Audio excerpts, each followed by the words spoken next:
Guys, ini attitude yang harus dimiliki oleh para trader ya. Jadi kalian coba tonton dan coba diamalkan nih. Saya kasih ilmu yang mahal nih.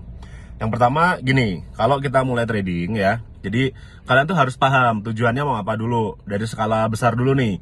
Apakah buat seneng-seneng, gambling, wah ada duit nih, terus kayak ada perasaan menang gitu, judi atau gimana gitu ya, itu kan kayak judi ya itu ya. Nah itu kalian harus aware dulu kalau kalian punya perasaan seperti itu, dan harus tahu resikonya. Kalau kayak gitu ujung-ujungnya biasanya bakal loss gitu. Atau kalian mau trading untuk nambah duit, menambah kekayaan gitu ya. Misalkan oke, saya punya duit nganggur, saya pengen sekolahin, salah satu caranya dengan trading atau investasi atau masuk kripto. Itu kalian harus tahu dulu juga. Atau kalian mau trading for living, misalkan oke, saya mau bener-bener penghasilan saya dari trading.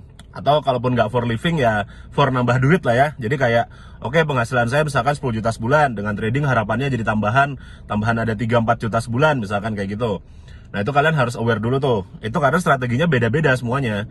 Kalau kalian mau investasi ya duitnya harus banyak dulu. Nggak bisa kita pakai duit 1 juta berharap jadi 100 juta, itu susah, nggak bisa. Paling kita kalau misalkan punya uang agak besar ya nanti nambah sedikit demi sedikit gitu ya. Kalau kalian mau nambah duit juga ya berarti modalnya itu minimal jangan sampai ngemakan uang panas kalian atau uang dapur kalian gitu ya. Terus kalau misalkan mau trading for living, pastikan modalnya cukup dan psikologi kalian juga harus kejaga. Karena kalau kalian trading asal-asalan ya berarti hidup kalian bakal terancam juga gitu. Maksudnya nanti anak istri makan apa kalau kalian tradingnya asal-asalan lalu loss. Itu yang pertama gitu ya. Jadi strateginya harus custom banget ya. Terus berikutnya kerja keras. Nah di trading ini agak paradoks sebenarnya kalau menurut saya. Orang yang kerja terlalu keras dalam artian mantengin chart terus sampai begadang sampai segala macam itu akan cenderung kalah gitu ya.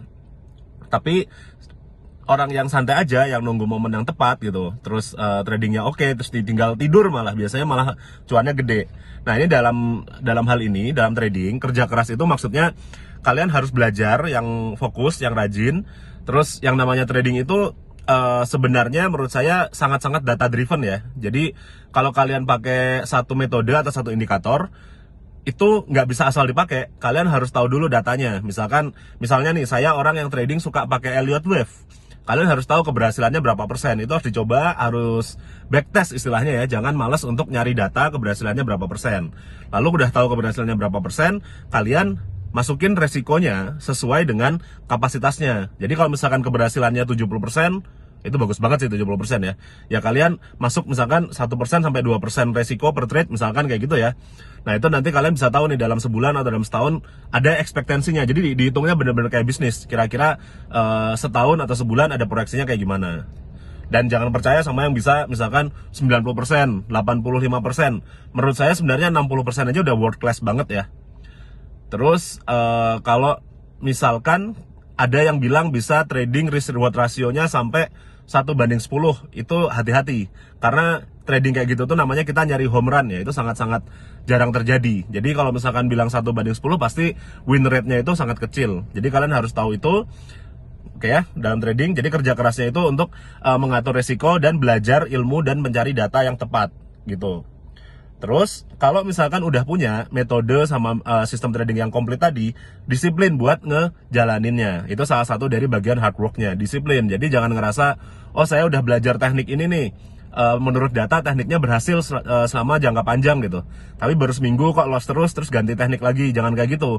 Karena ya namanya data itu harus banyak sampelnya. Jadi jangan cuman kayak baru 5 kali trading loss itu dianggapnya salah. Nah biasanya data kalau saya pribadi ya itu minimal harus ada 50 data. Tapi kalau banyak orang bahkan bilang sampai harus nge-backtest sampai berapa tahun ke belakang gitu. Itu yang lebih disiplin lagi. Kalau saya ambil praktikalnya 50 kali backtest atau dicoba disimulasikan itu berhasil atau enggak gitu.